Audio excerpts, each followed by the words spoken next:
Sobra 400 ka mga residente sa Barangay Makabalan, Cagayan de Oro City apektado sa nitabong sunog kagahapon.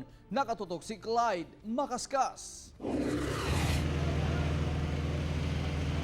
Halos mitabon sa kalangitan sa Barangay Makabalan sa Cagayan de Oro City ang bagang asog gikan sa nangasunog na balay sa sitio Mulmak, Barangay Makabalan alas 3 Lunes sa hapon. Paspas kami kailap ang kalayo tungod sagad sa mga panimalay gama sa light materials.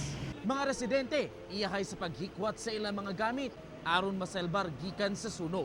Ang ubang residente gipang bantayan ang mga gamit nga ilang gipang butang sa kalsada. Apan sigaw din siya, ang alagang iro lang ang nasalbar.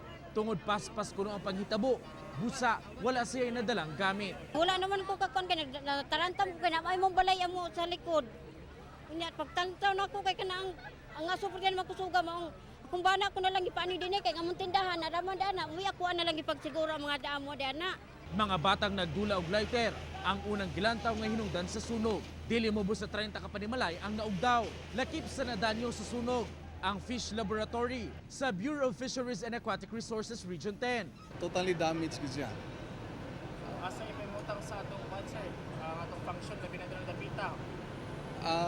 Ang among gisiguro lang ang katong among mga CPU nga dito na store ang mga data among gipapahawa papako na ko sa akong mga staff.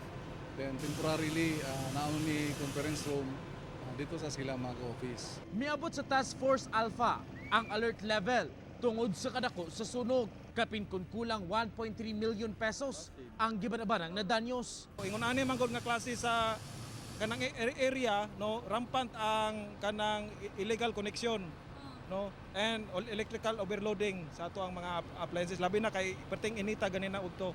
Wala hinoy natalang casualty sa nahitabong sunog. Uban si James Yap sa kamera.